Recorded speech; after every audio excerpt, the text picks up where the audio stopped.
Okay,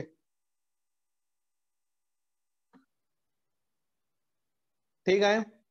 आपली exercise number 6 आहे, demarcation of rainfed area on the map of India.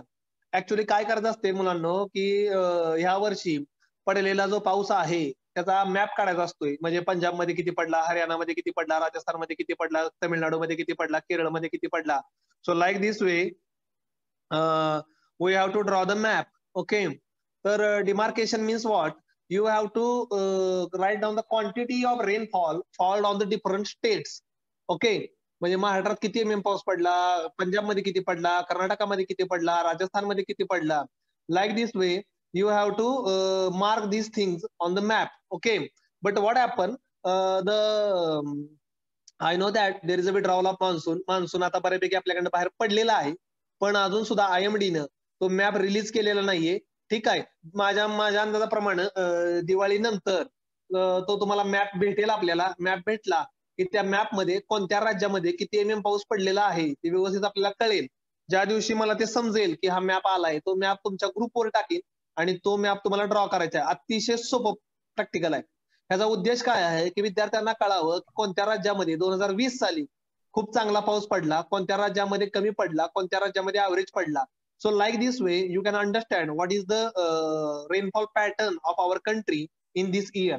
ह्या वर्षी आपल्या देशामध्ये पाऊस कसा पडला, कुठं जास्त पडला, कुठं कमी पडला, कुठं पूर परिस्थिती निर्माण झाली, कुठं ऍव्हरेज रेनफॉल पडला, कुठं ऍव्हरेज पेक्षा कमी रेनफॉल पडला.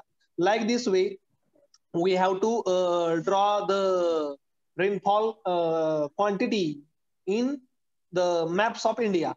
But this map is not right now available. सध्या तो मॅप काय अवेलेबल नाहीये. ओके, ज्या दिवशी होईल त्या दिवशी मी तुम्हाला तो नक्कीच आणि निश्चितच प्रोव्हाइड करीन. ओके, आता to study the dimension, extent and the area under dryland agriculture. आता पहिल्यांदा इंट्रोडक्शन सांगतो. About 100 million hectare, 69.5% of total cropped area fall under rainfed and dryland farming. Dry farming area, as per the 9th plan, those area receiving rainfall less than 750 mm a year and limited irrigation facility is available, while the area which receiving the mean rainfall less than 375 mm per year are considered as absolute arid or desert area. तर आता सगळ्यांना माहिती आहे dry farming, dryland farming आणि rainfed farming. Dry farming means what? ज्या ठिकाणी 750 mm पेक्षा कमी पाऊस पडतो त्याला आपण ड्राय फार्मिंग म्हणतो. ज्या ठिकाणी 750 ते 1150 mm एवढा पाऊस पडतो त्याला ड्राय लँड फार्मिंग म्हणतो. आणि 1150 किंवा त्याच्यापेक्षा जास्त पाऊस पडतो त्याला आपण रेनफीड ऍग्रिकल्चर म्हणतो. So this is the basic classification of our rainfed agriculture. त्याच्यामध्ये पुन्हा आरिड, सेमी आरिड हा पण प्रकार येतो. ओके, ठीक आहे, ते पण मी तुम्हाला सांगणार आहे पुन्हा. तर ज्या ठिकाणी खूप कमी पाऊस पडतो बेसिकली, ओके, 200-250 mm पेक्षा कमी पाऊस पडतो त्याला आरिड म्हणलं जातं. म्हणजे ते थोडक्यात काय, तो वाळवंटीच प्रदेश असतो. जसं की आपल्याकडे राजस्थान मधला जे वाळवंटाचा भाग आहे किंवा गुजरातमध्ये जे कच्छचं रण आहे की ज्या भागामध्ये very limited or very less amount of rainfall is there. Okay, तर ह्याला आपण अरिड रिजन म्हणतो, जे वातावरण शुष्क असतं, डेझर्ट असतं. ठीक आहे. About 128 district in the country fall under the dryland farming. Total 128 district आहेत, जिल्हे की जे ड्रायलँड फार्मिंग मध्ये येतात. Out of these 25 districts from the desert land of Rajasthan, Saurashtra and rain shadow regions of Maharashtra and Karnataka belong to the very high intensity of dry farming area. तर आपल्याकडं 128 जिल्हे जे आहेत ते खूप कमी पाऊस पडणाऱ्या प्रदेशामध्ये येतात किंवा खूप लो रेनफॉल मध्ये येतात. त्यापैकी 25 जिल्हे जे आहेत 128 जिल्ह्यांपैकी ते राजस्थानच्या डेझर्ट भागातले आहेत. काही जिल्हे जे आहेत सौराष्ट्र, म्हणजे राजस्थानला जे वर गुजरात टच होतं तिथल्या भागातले काही जिल्हे आहेत ते रेन शॅडो मध्ये. आणि महाराष्ट्र आणि कर्नाटकामध्ये म्हणजे महाराष्ट्रामध्ये साताऱ्यातला काय खटावमान असेल, सांगलीतला कवटे मंगळ आटपाडी जत असेल, सोलापूर मधले काय तालुके असतील, नगर मधले काय तालुके असतील, मराठवाडा विदर्भामधले काय भाग असतील आणि कर्नाटकामधला काय भाग असेल, इथं खूप कमी पाऊस पडतो. तर ऑन एन ऍव्हरेजली आपल्या देशामध्ये 128 जिल्हे जे आहेत ते अतिशय कमी पावसाच्या पाण्यावर येतात. Total arable land of area is 143.8 million hectare in India. आपल्या देशामध्ये 143.8 मिलियन हेक्टर एरियावर कल्टिवेशन केलं जातं. बाकीच्या एरियावर 328 मिलियन हेक्टर पैकी बाकीच्या एरियावर कुठे जमिनी आहेत, कुठे एअरपोर्ट आहेत, कुठे कंपनी आहेत, कुठे शहरं आहेत, कुठं नदी नाले ओढे आहेत, कुठे जंगल आहे, अशा वेगवेगळ्या डिवाइड झालेल्या आहे जमीन. नॉन इरिगेटेड एरिया, ओके, तर नॉन इरिगेटेड एरिया आहे 100 मिलियन हेक्टर म्हणजे 69.5%.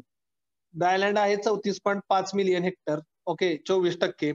आणि रेनफीड एरिया आहे 65.5 मिलियन हेक्टर, 45.5%. ओके, ड्रायलँड रेनफीड ते जवळपास सारखंच आलं, फक्त ड्रायलँड मध्ये काय आहे 750 MM ते 1150 MM आणि रेनफीड मध्ये मोर दॅन 1150 MM.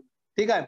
त्यामुळे बऱ्याच वेळा विद्यार्थ्यांना वाटतं की ही फिगर जी आहे 100 अधिक 65.5 केली तर 165.5 होते, किंवा 100 अधिक 34.5 केली तर ती वाढते. त्याचं काय टेन्शन घेऊ नका, ह्या फक्त आकडे लक्षात ठेवा.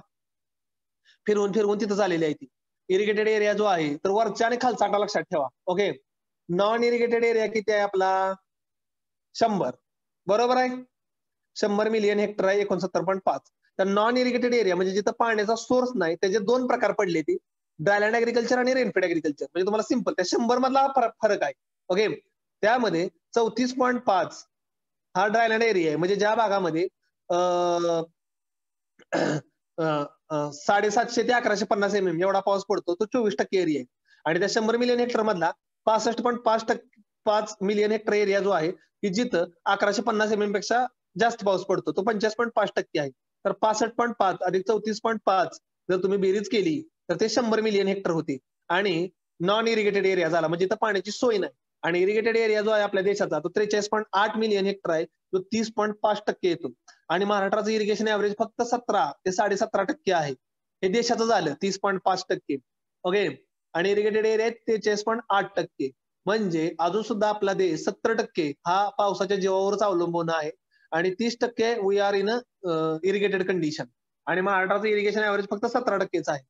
Area under dryland is likely to be changing according to the definition and the irrigation facility developed from time to time.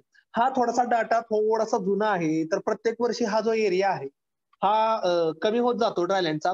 आणि इरिगेशनच्या जसे जसे प्रोजेक्ट बनतात, जसे जसे धरणं बांधतात लोक, कॅनल काढतात, तसं इरिगेशनचा एरिया वाढतो. Area receiving annual rainfall between 400 to 1000 MM are in which agriculture is profitable practices without irrigation called as a dry farming tracks zone. तर ऑन अन ॲव्हरेजली 400 MM ते 1000 MM एवढा जर पाऊस असेल तर थोडंसं ऍग्रिकल्चर परवडतं. आणि त्याच्याबरोबरच जर इरिगेशनची सोय असेल तर it will be better. There are about 105 districts under this category, but 18 of the districts having a good irrigation facility. Therefore, dry farming tract comprises 87 districts spread over the Andhra Pradesh, Gujarat, Haryana, Punjab, Karnataka, Madhya Pradesh, Maharashtra, Rajasthan, Tamil Nadu and UP. तर जे 128 जिल्ह्यांपैकी काही जिल्ह्यांमध्ये आहे थोडीफार इरिगेशनची सोय, जे मगाशी मी तुम्हाला सांगितले. पण 87 जे जिल्हे आहेत ते प्युअर ड्रायलँड आहेत आणि जिथं पावसाच्या पाण्यावर डिपेंड राहावं लागतं, त्याला कुठलाही दुसरा अल्टरनेटिव्ह ऑप्शन्स नाहीये. Distribution of dryland area in a different rainfall zone in India. Okay, तर distribution of dryland area in a different rainfall zone of India. तर आता इथं जे आहे ते डिस्ट्रीब्युशन दिलेलं आहे बघा. मीन अॅन्युअल रेनफॉल लेस दॅन 500 MM. क्लायमॅटिक झोन आहे अरिड आणि ड्रायलँड एरिया किती आहे त्याचा 10.9 मिलियन हेक्टर. ओके, हे डिस्ट्रीब्युशन दिले ड्रायलँड एरियाचं. पुन्हा बघा 500 मिलीमीटर पेक्षा कमी पाऊस, ज्याला अरिड म्हणलं जातं, अरिड क्लायमॅटिक कंडिशन, त्याचा एरिया किती आहे 10.9.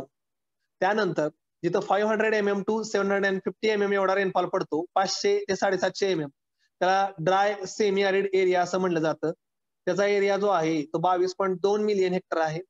त्याची तिसरी कॅटेगरी आहे 750 MM टू 1000 MM, 750 MM ते 1000 MM. तो क्लायमॅटिक झोन आहे वेट सेमी अरिड.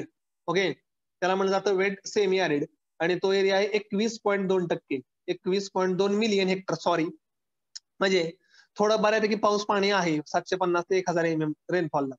तिसरी कॅटेगरी येते 1000 MM टू 1250 MM, 1000 MM ते 1250 MM. तो सब ह्युमिड एरिया येतो, म्हणजे उष्ण दमट कटिबंधीय वातावरण. तो येतो 19.6 मिलियन हेक्टर एरिया येतो. आणि दुसरा 5वी कॅटेगरी आहे मोर दॅन 1250 mm, 1250 mm पेक्षा जास्त, त्याला ह्युमिड एरिया म्हणलं जातं. ओके, ह्युमिड एकदम उष्ण दमट. तर हा जो एरिया आहे हा कोकणामधला येतो. कोकणामध्ये पाऊस 1250 mm ते 2000-2500 mm एवढा पडतो आणि त्याचा एरिया आहे टोटल आपल्या लँडमध्ये 27.7 मिलियन हेक्टर. म्हणजे कोकण फक्त महाराष्ट्रातलं उदाहरण दिलं. कर्नाटकामध्ये, केरळमध्ये किंवा वेगवेगळ्या भागामध्ये वेगवेगळा एरिया जो आहे तर त्या पद्धतीनं तो येत राहतो. ओके, ठीक आहे. तर like this way this distribution. आता एक मॅप आहे. ओके, हा मॅप कशाचा आहे? All India coordinated research project on dryland agriculture. Okay, हा जो एक मॅप तुम्हाला इथं दिसतोय तो आहे all India coordinated research project on dryland agriculture. दिसला का इथं पण लिहिलेलं आहे all India coordinated research project on dryland agriculture. Okay, ठीक आहे. तर ह्या मॅप मध्ये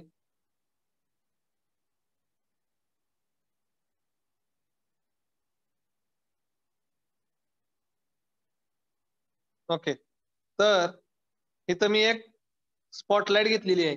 एक मिनिट, त्याचा कलर जरा चेंज करून बघूया. लाईन विड्थ, ठीक आहे. दिसला का माझा पॉइंटर? दिसतोय का तुम्हाला इथं? ठीक आहे. तर मी आता टॉपवर नेलेला आहे पॉइंटर. तर हे all India coordinated research project on dryland agriculture, हे ICAR ने ही स्कीम चालू केलेली होती. आणि त्याच्यामध्ये बघा इथं तुम्हाला सेंटर्स दिसत आहेत. लाल अक्षरामध्ये चौकोनामध्ये दिलंय ते मेन सेंटर आहे. इथं बघा खाली, इथं बघा स्पॉट माझा कुठं गेलेला आहे. लाल अक्षरामध्ये मेन सेंटर आहे. Main centre on operational research centre. Okay, त्रिकोणामध्ये आहे ऑपरेशनल रिसर्च सेंटर. पिंक कलरच्या स्पॉट मध्ये सब सेंटर आहे आणि स्टार म्हणजे व्हॉलेंटरी सेंटर आहे. ओके, आणि इथं तुम्ही जर खाली कलर बघायला गेला तर pink colour arid region 500 mm पेक्षा कमी पाऊस पडतो. पोपटी कलर ह्युमिड रिजन 1500 मिलीमीटर पेक्षा कमी पाऊस पडतो. Cream colour semi arid region 500 ते 1000 मिलीमीटर एवढा पाऊस पडतो. आणि सब ह्युमिड रिजन 1000 ते 1500 मिलीमीटर हा चॉकलेटी कलर आहे म्हणजे गोल्डन कलरचा, त्याच्यामध्ये सब ह्युमिड रिजन आहे. तर हा जो मॅप आहे तर आपल्या देशामध्ये कुठं कुठं संशोधन चालतं ड्रायलँड ऍग्रिकल्चरचं, तोतला हा मुद्दा आहे. ओके, रेखा धानेश्वर, ओके, बेलीवालिया, सुखरी, हिसार, जोधपूर, SK नगर, दांतेवाडा, राजकोट गुजरातमध्ये आलं. बघा मी इथं पॉइंटर फिरवतोय, तुम्हाला दिसत असेल तुमच्या मॅपमध्ये. राजकोट, SK नगर वर बघायचं, जोधपूर राजस्थानच्या तिकडे, हिसार, आग्रा, ओके, आजरा, त्यानंतर अलिकेरा, इंदोर, अकोला महाराष्ट्रामध्ये, परभणी, सोलापूर. ओके, ठीक आहे. त्यापैकी अकोला आणि परभणी हे मेन सेंटर आहेत. ओके, आणि सोलापूर जे आहे ते ऑपरेशनल सेंटर आहे. विजयवाडा, ओके, विजापूर, रायचूर, बेल्लारी, ओके, अनंतीपुरम आणि बेंगलुरू आणि कोलिपट्टी, कोलवायमपट्टी हे एवढे जे आहेत. त्यानंतर okay, Jagdalpur, okay, Phulbani, okay, चकणी, वाराणसी, फैजाबाद, रेवा, झाशी, आग्रा, ओके, त्यानंतर मुंगर, त्यानंतर बिस्वाधनाथ आणि Imphal.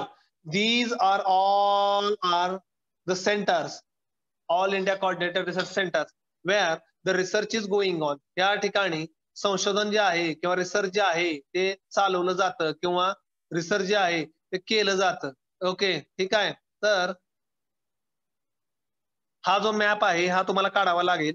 So here there is a research is carried out in a different point. Okay, इथं संशोधन केलं जातं. पाऊस कमी पडल्यावर कोणत्या प्रकारची पिकं घ्यायची, आपल्या ट्रॅकमध्ये कोणत्या प्रकारची पिकं रिलीज केली जायची. ओके, इथं कुठल्या व्हरायटी जे आहेत ते कमी पावसाच्या पाण्यावर उगवून येऊ शकतात. ओके, ड्रायलँड झालं तर काय करायचं, लाईक दिस वे. त्यानंतर exercise number 7, study interpretation of meteorological data, rainfall, temperature, humidity आणि इव्हॅपोरेशन. हा जो मेट्रोलॉजिकल डाटा आहे ह्याचा अभ्यास करायचा आहे. तुम्हाला. ओके, कुठला? आपल्या कॉलेजच्या. तर हे जे आहे इंटरप्रिटेशनचं, to study the interpretation of meteorological data, to collect the meteorological data of kharif 2020 and give your interpretation. Okay, आता आपल्या कॉलेजचा मेट्रोलॉजिकल डाटा जो आहे तो मी तुम्हाला दाखवतो. ओके, एकच मिनिट थांबा.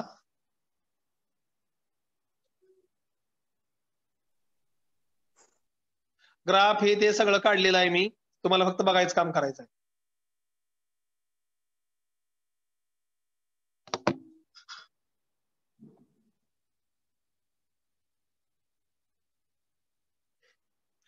तर आलं बघा. ठीक आहे. तर this is the meteorological data of our DMC, Dadasaheb Mokashe college of agriculture, राजमाचीचा हा मेट्रोलॉजिकल डाटा आहे.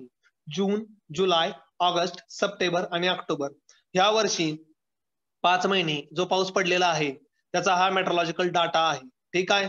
आता मी तुम्हाला 1 बाय 1 दाखवतो. ठीक आहे. इंटरप्रिटेशन तुम्हाला मी 1 बाय 1 दाखवतो. ओके, तर पहिला पाहूया आपण जूनचा. ओके, जून महिन्याचा थोडस मी झूम आउट करतो.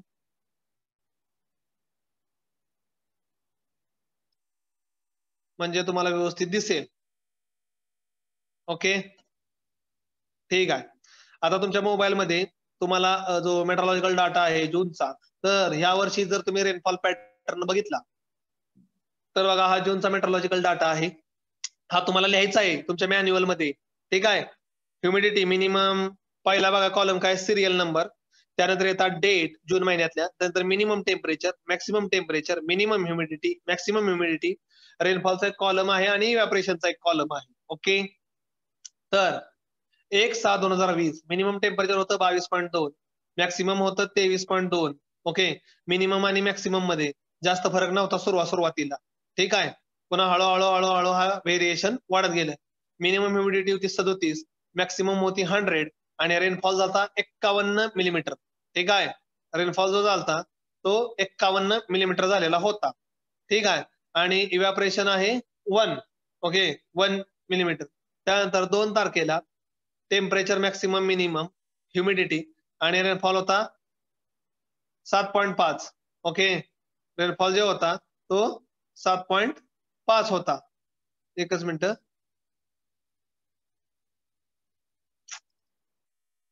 ऑप्शन का हायलाइट होईल.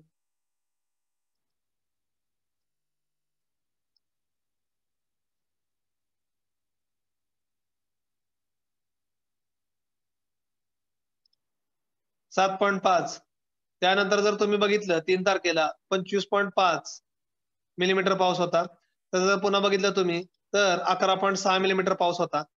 आणि तिथनं हा जो आहे 5 तारखेपासून 2 तारखेपर्यंत हा बऱ्यापैकी गॅप आहे, 5-6 दिवसाचा. म्हणजे थोडासा पाऊस पडलेला आहे पण इतका काही जास्त पडलेला नाहीये. हा गॅप आहे म्हणजे तुम्हाला दिसत असेल.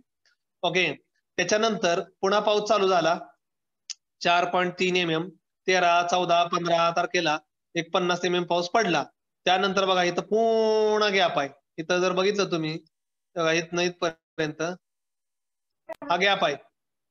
ओके, आणि पुन्हा 56 आणि 9 मिलीमीटर पाऊस पडलेला आहे ऑन एन ऍव्हरेजली. ओके, तर like this way this the uneven distribution of rainfall. जर तुम्ही इथं बघितलं तर बघा 56, 9, 24, 25 आणि 11, 25, 7 आणि 51 असं 4-5 दिवसातच पाऊस पडलेला आहे. आणि ऍव्हरेज किती आहे या महिन्याचं जूनचं आपल्या कॉलेजचं 245.80 mm. पण 245.80 mm किती दिवसात पडलाय? 1-7 पण काढलं तरी चालेल. ओके, 1, 51, 25, 11, 3, 4, 5, 6च दिवसामध्ये जवळपास 200 mm पाऊस पडलेला आहे. आणि बाकीचा जो पाऊस आहे तो बघितला असं तुम्हाला पॅटर्न. ऍव्हरेज टेम्परेचर किती होतं त्या महिन्याचं? 20.94 मिनिमम. मॅक्सिमम टेम्परेचर किती आहे? 29.90. ओके, मिनिमम ह्युमिडिटी किती आहे? 40%, मॅक्सिमम ह्युमिडिटी 84% आणि ऍव्हरेज इव्हॅपोरेशन किती आहे त्या महिन्याचं? 3.7%. ओके, त्यानंतर आपण जाऊया जुलैमध्ये. ओके, आता हे बघा जुलैचा हा मेट्रोलॉजिकल डाटा आहे 1 तारखेला. Minimum temperature, maximum temperature, minimum humidity, maximum humidity, rainfall आणि इव्हॅपोरेशन. जर तुम्ही इथं बघितलं तर 18 mm पाऊस पडलाय 7 तारखेला. 29, 10, 15 हा 9, 10, 11 तारखेला पाऊस पडलेला आहे. त्यानंतर बघा तुम्ही 0 mm, 1 mm, 9 mm, 0, 0, 0, 5, 3, 3, 3, 0, 9, 11. हा इथे 11 आहे बाबा 10च्या वरचा. आणि झालं. ओके. तर इथे जर तुम्ही बघितलं 7, 10, 11, 9, 10, 11, 1, 2, 3, 4 आणि इथं 11 mm. हे जर मोठे सोडले 1, 2, 3, 4, 5, 5-6 दिवस जर सोडले तर जुलै महिन्यामध्ये आपल्या कॉलेजवर पाऊस खूप कमी पडलेला 155 mm आहे. ठीक आहे. आता मागच्या महिन्यात किती पडला होता 243 mm. या महिन्यामध्ये किती पडला 155 mm. ऍव्हरेज टेम्परेचर किती आहे जुलैचं 21.95. मॅक्सिमम टेम्परेचर किती आहे 30.15. मिनिमम ह्युमिडिटी आहे 41.93 आणि मॅक्सिमम ह्युमिडिटी आहे 84.23 आणि इव्हॅपोरेशन आहे 2.54 mm. आता सगळा मेट्रोलॉजिकल डाटा मी काय सांगत बसत नाही, तुम्हाला फक्त रेनफॉल दाखवायचं काम आहे माझं. त्यानंतर आपण जाऊया ऑगस्ट मध्ये.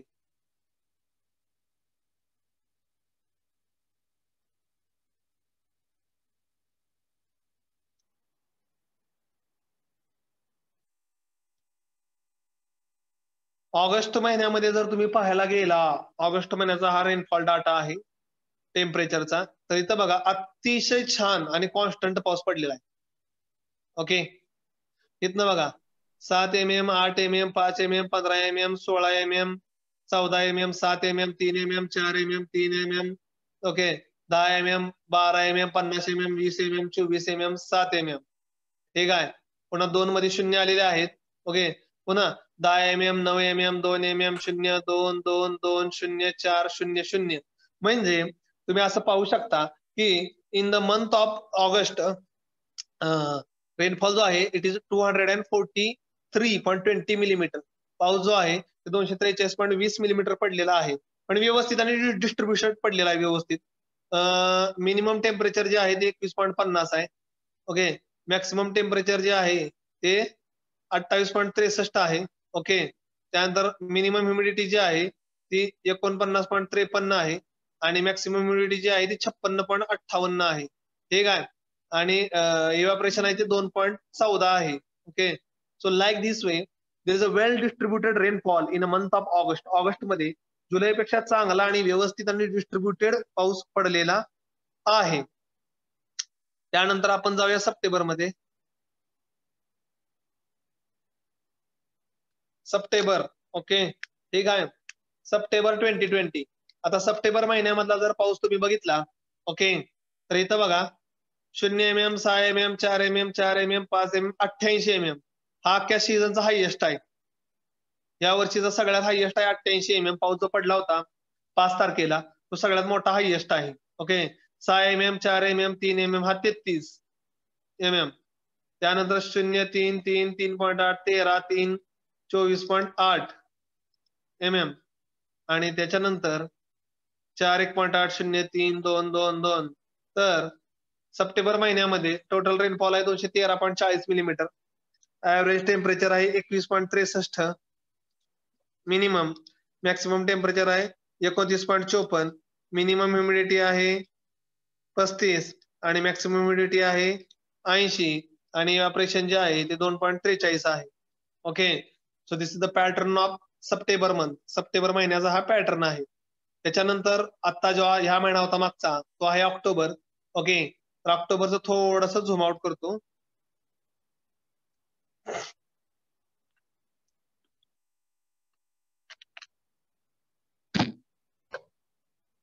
ऑक्टोबर महिन्यामधला जर तुम्ही रेनफॉलचा पॅटर्न बघितला तर 192.10 मिलीमीटर एवढा पाऊस पडलेला आहे. 2.6, 0, 10, 10, 2, 0.3, 0, 10, 5, 5, 7.5, 8, 70. तर इथं जर तुम्ही बघितलं या 2 दिवसामध्ये या महिन्यातला जवळपास 70 ते 80% पाऊस पडलेला आहे. या महिन्याचा ऍव्हरेज पाऊस किती आहे 192.10. हा या महिन्यातला हायएस्ट आहे म्हणजे ऍव्हरेज रेनफॉल आहे टोटल रेनफॉल आहे 192.10. आणि जर तुम्ही इथं वर बघितलं तर 2 दिवसात 17 अधिक 52. ओके. म्हणजे निम्म्यापेक्षा जास्त 1/3 पाऊस हा 2 दिवसात पडलाय. ते 12 तारीख आणि 12, 13, 14 या 2-3 दिवसामध्येच मॅक्सिमम सगळा पाऊस पडलेला आहे. ओके. आणि हिथनं जर खाली जर तुम्ही बघितलं हा तर हा बऱ्यापैकी ड्राय स्पेल आहे. इथं कुठलाही पाऊस पडलेला नाही. 20-21 तारखेच्या पुढं काही बिलकुलही पाऊस पडलेला नाही. हा ड्राय स्पेल आहे. ठीक आहे. इथं तुम्हाला दिसतंयच. तर ऑक्टोबर महिन्यातलं ऍव्हरेज टेम्परेचर होतं minimum 21.91, maximum 32.71, minimum humidity 28.20, maximum humidity 81.29 आणि ऍव्हरेज इव्हॅपोरेशन आहे 2.55. तर हे सगळं 5 महिन्याचं जून, जुलै, ऑगस्ट, सप्टेंबर, ठीक आहे, आणि ऑक्टोबर या सगळ्या महिन्याचं तुम्हाला मी रेनफॉल आणि त्याचे पॅटर्न किंवा त्याचे डिस्ट्रीब्युशन दाखवलेली आहे. आता त्याचं काय केलंय मी एक स्लाइड काढलेली आहे. ओके.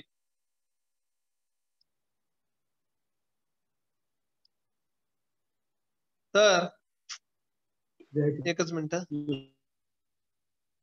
खूप जास्त झूम झालेला आहे.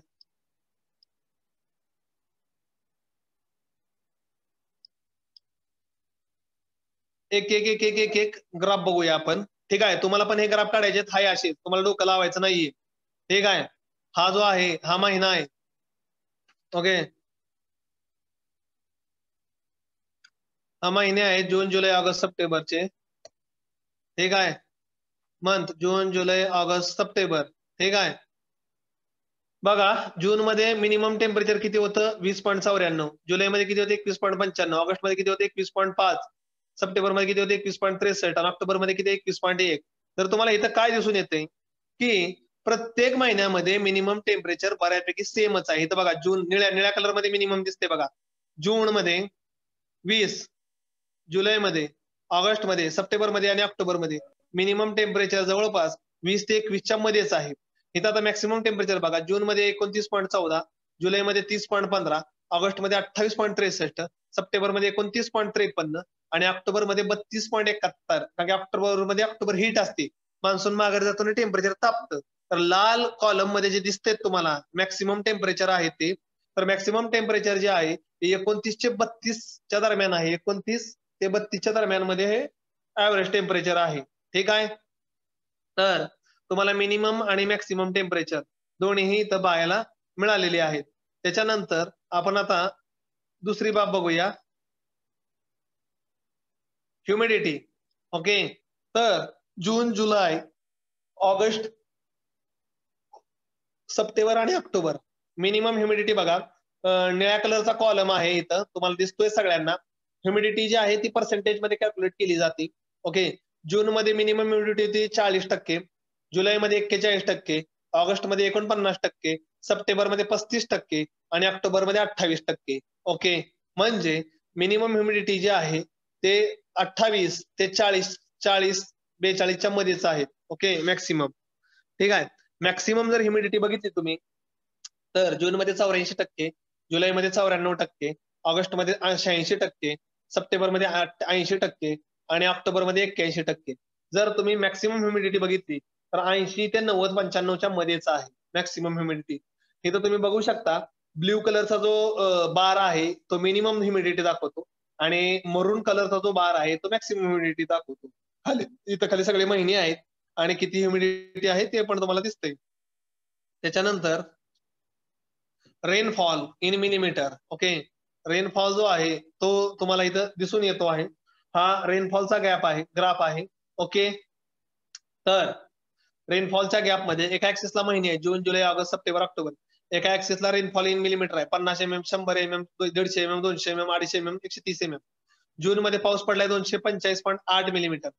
इथे दिसतोय. ओके. सगळ्यात हायएस्ट पाऊस जो पडलेला आहे तो जून महिन्यामध्ये पडलेला आहे. जुलैमध्ये सगळ्यात कमी पाऊस पडलेला आहे ह्या वर्षीचा 155 मिलीमीटर. इथं ग्राफवर तुम्हाला दिसतंय. सप्टेंबरमध्ये 213.4 मिलीमीटर पाऊस पडलेला आहे सप्टेंबरमध्ये आणि ऑक्टोबर महिन्यामध्ये 192.1 मिलीमीटर पाऊस पडलेला आहे. तर ह्याच्यावरून तुम्हाला काय दिसतंय सगळ्यात कमी पाऊस जुलैमध्ये, सगळ्यात जास्ती पाऊस जूनमध्ये आणि ऍव्हरेज पाऊस जो आहे तो सप्टेंबर ऑक्टोबर मध्ये पडलेला आहे. ओके. त्याच्यानंतर इव्हॅपोरेशनचं जर तुम्ही पाहिलं तर इव्हॅपरेशन सुद्धा ऍव्हरेजच आहे.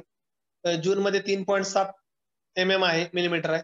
जुलैमध्ये 2.54, ऑगस्टमध्ये 2.14, सप्टेंबरमध्ये 2.47 आणि ऑक्टोबरमध्ये 2.55 हे जे आहे हे इव्हॅपरेशन आहे. जर जूनचं सोडलं तर सगळं जे इव्हॅपरेशन आहे जुलै, ऑगस्ट, सप्टेंबर, ऑक्टोबर मधलं ते 2.5 mm च्या जवळपासच आहे. त्यात काही जास्त व्हेरिएशन नाहीये. इथं तुम्ही ग्राफ बघू शकता, त्या ग्राफवर मी काढलेला आहे. So like this way, this is all about meteorological interpretation. Okay, एक मिनिट, मी स्क्रीन शेअरिंग स्टॉप करतोय. दुसरं दाखवतो तुम्हाला, दुसरी स्क्रीन शेअर करतो. एकच मिनिट थांबा.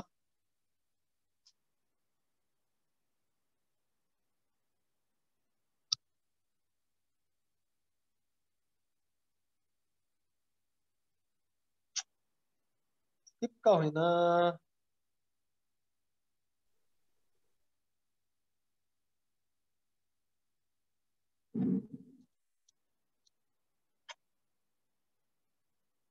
ओके,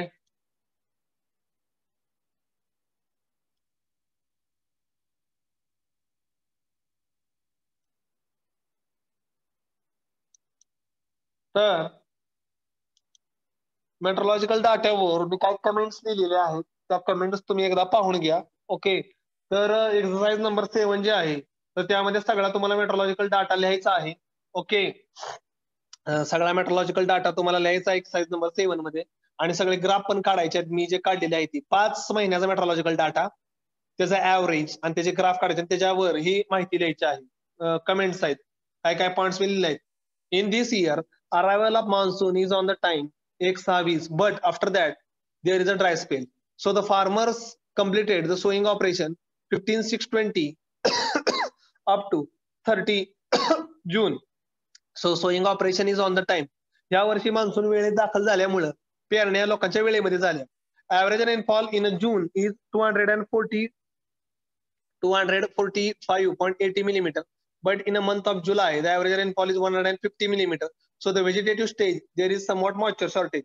जून मध्ये चांगला पाऊस पडला, पण ज्यावेळेस पिकांना वाढायची अवस्था होती, त्यांना ब्रांचिंग होणार होतं, फ्लावरिंग होणार, ब्रांचिंग होणार होतं, त्यावेळेस पाऊस कमी पडला.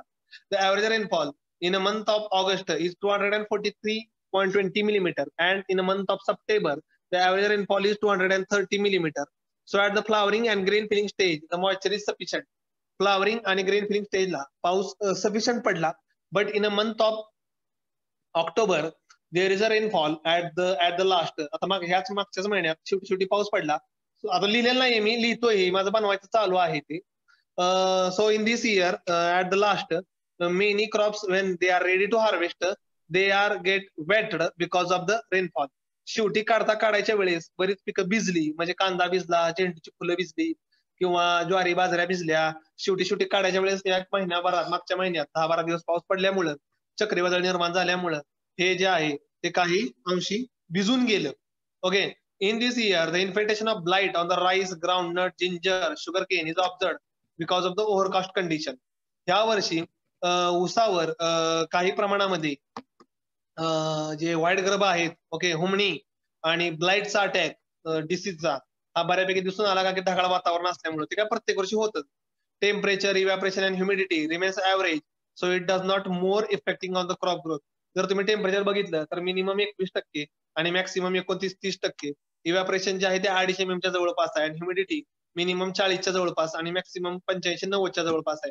त्यामुळे ते प्रत्येक महिन्यात सारख्याच राहिल्या, त्यामध्ये असं काही जास्त व्हेरिएशन नाही. In this year, the germination of soybean is very low in Marathwada region because of the faulty seed provided to the farmer. त्या वर्षी सोयाबीनची उगवण क्षमता मार खाल्ली, कारण की खराब प्रतीचं बियाणं शेतकऱ्यांनी दिलेलं होतं. म्हणजे काय क्लायमेटचा इम्पॅक्ट नाहीये. आणि in this month October is there is a heavy cyclonic rainfall at the time of crop harvesting, so there is a huge loss. आणि या ऑक्टोबर महिन्यामध्ये शेवटी चक्रीवादळासह पाऊस झाल्यामुळं शेतकऱ्यांचं बऱ्याच प्रमाणामध्ये नुकसान झालं किंवा लॉस झाला. ओके, आणि ते अजून 1-2 पॉइंट मी टाकून तुम्हाला देईन, आणि नंतर ते जे आहे ते तुम्ही हे लिहायचं आहे. सगळ्यांनी व्हिडिओ ऑन ठेवा, प्रॅक्टिकल संपलेत.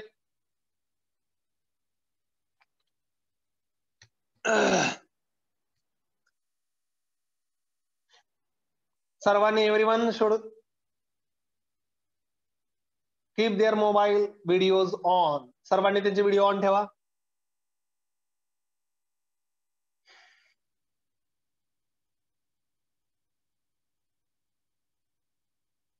सर्वांनी त्यांचे व्हिडिओ ऑन ठेवा.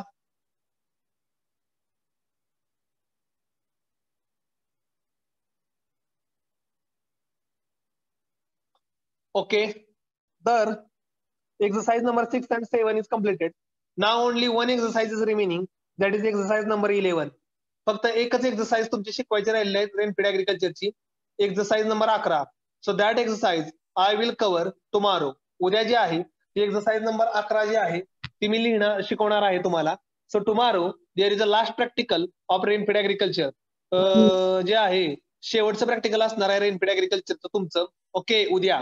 आणि इन नेक्स्ट वीक आणि पुढच्या आठवड्यामध्ये तुमचं ऍग्रो 234 शेवटचे प्रॅक्टिकल असतील. जे 2-4 प्रॅक्टिकल शिकवायचे राहिले आहेत ते Sudarshan Shendge sir next week मध्ये तुम्हाला शेवटची 2 प्रॅक्टिकल शिकवतील. आणि your entire syllabus of theory as well as practical will be completed before the Diwali vacations.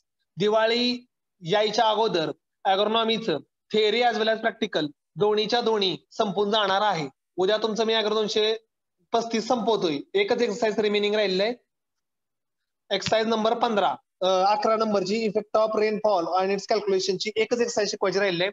बाकीचं सगळं शिकवलेलं आहे.